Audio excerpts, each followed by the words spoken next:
Hello बच्चों, आज हम बहुत टाइम के बाद अपनी क्लास 6 की हिंदी शुरू करने जा रहे हैं। हमारी हिंदी की अभिव्यक्ति का पाठ 1 है कलम या तलवार। कलम या फिर तलवार, यह एक कविता है जिसे रामधारी सिंह दिनकर जी ने लिखा है। इस कविता के कवि का क्या नाम है? रामधारी सिंह दिनकर, जो कि ज्ञानपीठ पुरस्कार प्राप्त कवि हैं। इस कविता में पहले हम कविता के बारे में बात करेंगे, उसके बाद कविता पढ़ेंगे। इस कविता में कवि क्या कहना चाहते हैं? कवि ये कहना चाहते हैं कि कलम या तलवार दोनों में से कौन सी चीज़ श्रेष्ठ है, कौन सी चीज़ ज़्यादा अच्छी है। तो निश्चित ही आपका जवाब होगा कि तलवार, लेकिन तलवार सही नहीं है। तलवार को देखकर, यदि आपके पास तलवार है तो आपको देखकर कोई ना कोई ये ज़रूर कह देगा कि ये बहुत शक्तिशाली होगा, क्योंकि अगर इसके पास तलवार है तो ये चलाना भी जानता है। लेकिन तलवार से ज़्यादा ताकत कलम में होती है। कलम क्या क्या कर सकती है, ये कवि ने इस कविता में बताया है। और हमेशा संग्राम ही किसी समस्या का समाधान नहीं हो सकता है, हमेशा तलवार उठाना ही आवश्यक नहीं होता है। ये इस कविता में कवि ने समझाया है। तो अपनी पुस्तक का पेज नंबर 6 निकालिए। अब हम कविता पढ़ते हैं और इसका अर्थ समझते हैं। चलिए पुस्तक का पेज नंबर 6 निकालिए।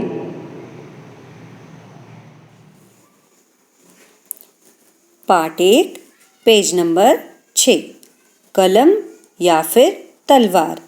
प्रस्तुत कविता के कवि श्री रामधारी सिंह दिनकर है।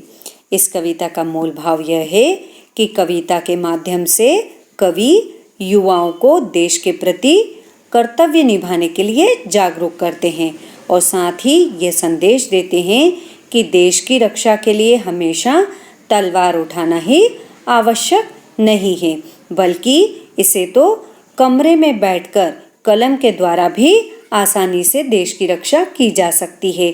कलम लोगों के दिलो दिमाग में ऐसा उत्साह भरने की ताकत रखती है कि उस देश की ओर कोई आंख उठाकर भी देखने का साहस न कर सके। यह कविता तलवार के ऊपर कलम को सर्वोच्चता प्रदान करती है, सर्वोच्चता स्थापित करती है। इस कविता के माध्यम से निश्चित ही यदि हमें कोई चुनाव के लिए कहेगा तो हम तलवार ही चुनेंगे, लेकिन कलम की महत्ता बताते हुए कवि कहते हैं कि तलवार से ज़्यादा कलम की महत्ता है। तो आइए हम इस कविता को पढ़ते हैं।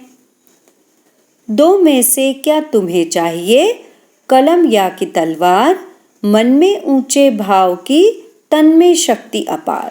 अब यहाँ कवि कहते हैं देश के नागरिकों से कि देश की सुरक्षा के लिए उन्हें कलम या तलवार दोनों में से क्या चाहिए। यदि उनका मनोबल ऊंचा रहे या फिर उनके शरीर में अपार शक्ति भरी हो। अपार शक्ति यदि तलवार होगी तो भरी होगी, और मनोबल कब होगा? जब उसके हाथों में कलम होगी। तो उसे क्या चुनना है? अंध कक्ष में बैठ रचोगे ऊंचे मीठे गान, या तलवार पकड़ जीतोगे बाहर का मैदान। अब आगे कवि कहते हैं कि अंधेरे कमरे में बैठकर मीठे गीत रचकर वे सबको मैत्री का संदेश देना चाहते हैं। कौन देना चाहते हैं? कवि। या फिर हाथ में तलवार लेकर मैदान में शत्रु से दो दो हाथ करना चाहते हैं। कवि ये कहते हैं कि मैं तो ये चाहता हूँ कि मैं मैत्री का संदेश लिखूं और लोगों के मन में प्रेम डालूं, लेकिन अगर आपने तलवार चुनी तो आपको शत्रुओं से दो दो हाथ करना होंगे। आगे देखिए, कलम देश की बड़ी शक्ति है, भाव जगाने वाली, दिल को नहीं दिमागों में भी आग लगाने वाली। अब आगे कवि क्या कहते हैं? कवि सबको बताना चाहते हैं कि कलम की शक्ति तलवार से बड़ी होगी हमेशा। यह केवल लोगों के दिलों में ही नहीं बल्कि दिमाग में भी आग लगा सकती है। कौन दिमाग में आग लगा सकती है? कलम। अब पेज नंबर 7 देखिए। पैदा करती कलम विचारों के जलते अंगारे, और प्रज्वलित प्राण देश क्या कभी मरेगा मारे। कवि कहते हैं कि कलम की शक्ति ऐसी है कि वह लोगों के विचारों में क्रांति ला सकती है।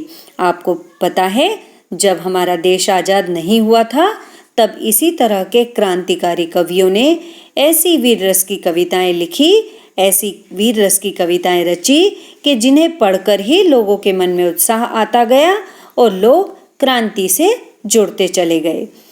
ऐसे ज्वलंत विचार वाले नागरिक जिस देश में हो उसे नष्ट कौन कर सकता है। एक भेद है और वहां निर्भय होते नर नारी, कलम उगाती आग जहां अक्षर बनते चिंगारी। अब आगे कवि क्या कहते हैं कि कलम से निकले अक्षर ऐसी चिंगारी पैदा करते हैं कि लोगों के मन में हरदम विचारों के तूफान उठते रहते हैं, आते रहते हैं। जहां मनुष्यों के भीतर हरदम जलते हैं शोले, बादल में बिजली होती होते दिमाग में गोले। और ऐसे देश में स्त्री और पुरुष निर्भय हो जाते हैं। उनके रक्त में ही विनाशक शक्तियों के खिलाफ ऐसा जहर भरा होता है कि यदि वहां लोगों के हाथों में तलवार न हुई हो तो भी कोई चिंता की बात नहीं है।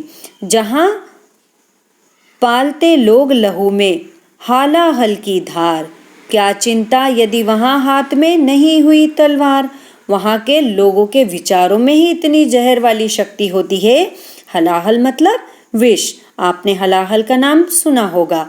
जब शिवजी ने सागर समुद्र मंथन के समय हलाहल पिया था, हलाहल जहर पिया था, तो उसे क्या कहते हैं?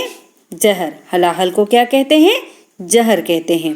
अब यहाँ पर कवि ये कहना चाहते हैं कि यदि कलम के द्वारा दिमागों में जहर वाली शक्तियां अगर हमने किसी के मन में डाल दी है, विचारों में डाल दी है, तो भले ही सामने वाले के हाथ में तलवार हो, वो उसका कुछ भी नहीं बिगाड़ सकता है। तो उम्मीद है आपको ये कविता समझ में आई होगी।